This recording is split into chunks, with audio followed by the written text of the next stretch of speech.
दोस्तों, एक आदमी रहता है जो बस में बैठने के लिए बस पे चढ़ता है, लेकिन बस की सारी सीटें फुल हो चुकी रहती हैं, एक भी सीट खाली नहीं रहती है। पीछे एक सीट खाली दिखाई देती है तो वो उस सीट पे जाके बैठ जाता है।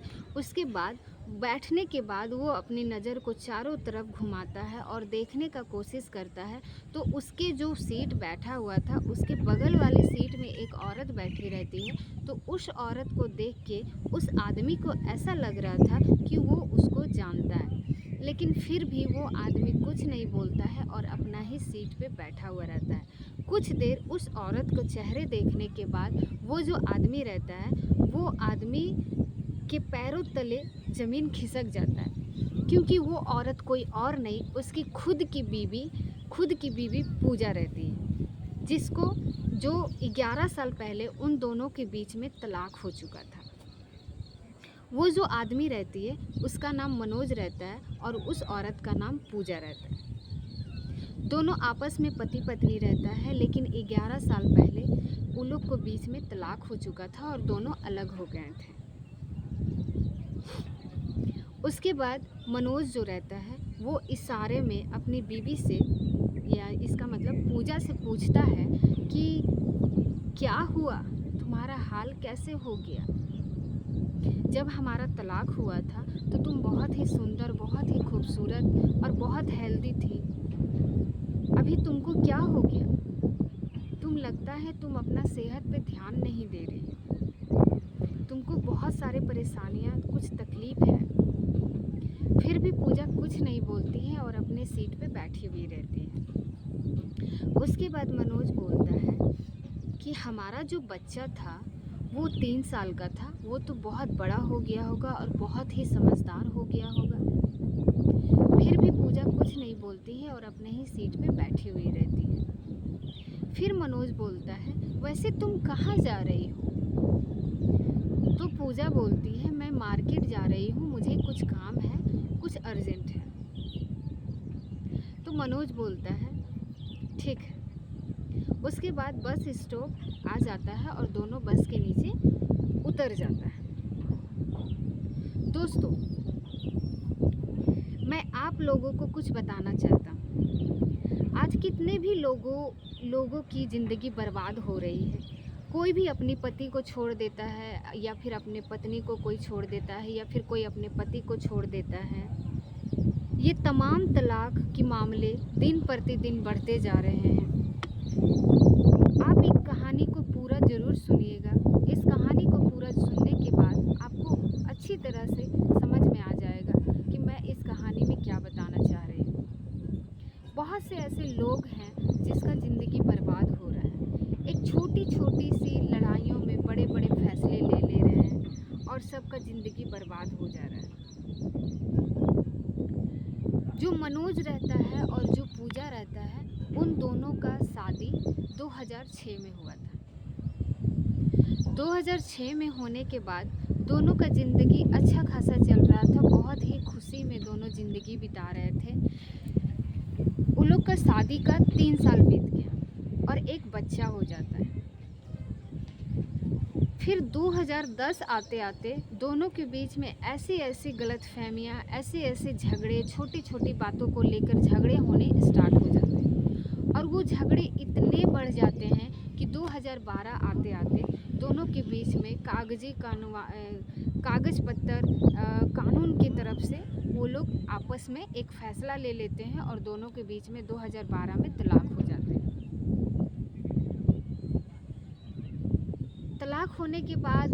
तलाक जब होने के बाद दोनों अलग हो जाते हैं, लेकिन तलाक होने से पहले पूजा ये कहती है कि मुझे अपने पति से 2 लाख रुपया और महीने का 15,000 रुपये चाहिए, क्योंकि मैं अपने बच्चे को कैसे संभालूंगी, बच्चों को कैसे पालूंगी।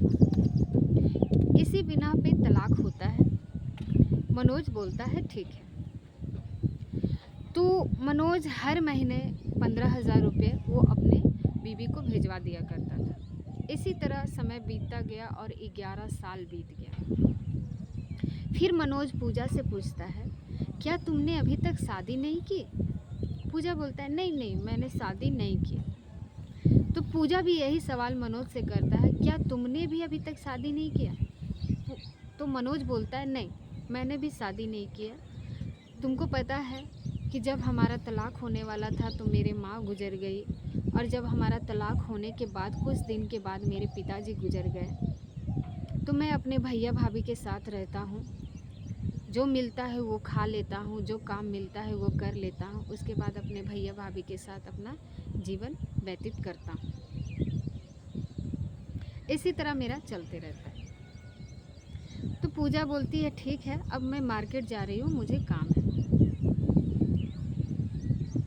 तो मनोज बोलता है, ठीक है चलो खरीदते हैं। तो पूजा बोलती है, नहीं नहीं मैं आपके पैसे के सामान खरीद के अपने घर नहीं ले जा सकती हूँ, मुझे नहीं चाहिए। तो मनोज बोलता है, मैं तुम्हारे लिए नहीं अपने बच्चे के लिए कुछ खरीद के दूंगा, उसको दे देना। फिर मनोज और पूजा मार्केट जाता है, बहुत सारे कपड़े खरीदता है, मिठाइयाँ खरीदता है और पूजा के लिए एक सुंदर सी साड़ी खरीदता है और उसको दे देता है। उसके बाद मनोज बोलता है, जब तुम घर जाओगी तो मेरे बेटे से मुझे बात करवाना, मैं उससे बात करना चाहता हूँ, भूलना मत। पूजा बोलती है, ठीक है। उसके बाद पूजा अपने घर को चली जाती है और मनोज अपने घर चला जाता है। घर जाने के बाद रात हो जाता है। उसके बाद पूजा रात को मनोज को फ़ोन करती है, दोनों आपस में बातें करते हैं, ढेर सारे बात करती है और रात काफ़ी हो जाती है। उसके बाद मनोज का दिल में एक सवाल आता है, वो पूछता है, तुम क्या चाहती हो? आज तुमको हमको बता दो, तुम क्या चाहती हो? तुम ही छोटी छोटी बातों के लेके झगड़ा करती थी, तुम ही बात बात पे झगड़ा करके इतना बड़ा फैसला ली, तुम ही ने मेरे से तलाक लिया। मैं तो तुमको तलाक देना नहीं चाहता था, ना तो मैं तुमको कभी रोका मेरे पास आने के लिए, मैंने कभी नहीं तुमको बोला कि तुम मेरे पास मत आओ, तुम ही तलाक लेके अलग हो गई। तुम क्या कहना चाहती हो, क्या करना चाहती हो? पूजा कुछ नहीं बोलती है और चुपचाप रखती है और मोबाइल रख देती है। फिर पूजा दूसरे दिन अपने बच्चे को लेके मार्केट आती है, मनोज भी आता है। मनोज अपने बच्चे को देखकर बहुत खुश होता है, बहुत ज़्यादा ही खुश होता है और वो अपने बच्चे के साथ खेलने लगता है। फिर दोनों, पूजा जो रहती है और मनोज जो रहता है, दोनों एक रेस्टोरेंट में जाते हैं, खाते पीते हैं और अपने बच्चों को भी खिलाते हैं और आपस में बहुत सारी बातें करते हैं। मनोज अपने बच्चे को मिल के बहुत ज़्यादा खुश होता है। फिर मनोज बोलता है, तुम क्या चाहती हो? मैंने तुमको कभी नहीं कहा, मैं तो तुमको अभी भी अपने साथ रखने के लिए तैयार हूँ। तो जो पूजा रहती है वो फिर अंदर ही अंदर सोचती है, फिर बोलती है, मैं भी आपके बिना नहीं रह सकती। जब हम लोगों का तलाक हो गया तब मुझे बाद में समझ में आया कि मैंने कितना बड़ा गलती कर दी, मुझे ऐसा नहीं करना चाहिए था। आपको पता है, जब हमारा तलाक हुआ था तो मुझे बहुत सारे परेशानियों का सामना करना पड़ा था। मैं अपने बच्चे को कैसे संभाली हूँ, कैसे उसे रखी हूँ, सिर्फ मैं जानती हूँ। मुझे बहुत सारे कठिनाइयों का, परेशानियों का सामना करना पड़ा था। इसलिए मैं अब आपके साथ रहना चाहती हूँ, मैं अब अलग नहीं रहना चाहती। मनोज बोलता है, मैंने तुमको कभी नहीं मना किया, मेरे घर का दरवाज़ा तुम्हारे लिए हमेशा खुला है, तुम जब चाहो तुम मेरे साथ आके रह सकती हो, मैंने तुमको कभी मना नहीं किया। पूजा फिर चुप रहती है, कुछ नहीं बोलती है। उसके बाद वो लोग फिर बस पे बैठ जाते हैं और फिर घर जाने के लिए वो लोग तैयार हो जाते हैं। सबसे पहले पूजा का घर आता है। पूजा, फिर मनोज बोलता है, तुम्हारा घर आ गया। पूजा अंदर ही अंदर बहुत घबरा जाती है, बहुत ज़्यादा परेशान हो जाती है। उसके बाद वो फिर मनोज से बोलती है, मैं अपने घर नहीं जाऊंगी, मैं बहुत थक गई हूँ, मैं बहुत परेशान हो चुकी हूँ, अब मैं अपने घर नहीं जाऊंगी, मैं अब आपके साथ आपके घर जाना चाहती हूँ, आपके साथ रहना चाहती हूँ। ये सुन के मनोज अंदर ही अंदर बहुत खुश होता है और वो अपने बच्चे को लेकर अपना घर की ओर जाने लगता है। उसके बाद फिर रास्ते में बहुत सारे लोग देखते हैं कि पूजा अपने जो मनोज से तलाक लिया था वो अपने घर आ रहा था, बहुत हैरान हो जाता है और फिर मनोज भी बहुत खुश होता है।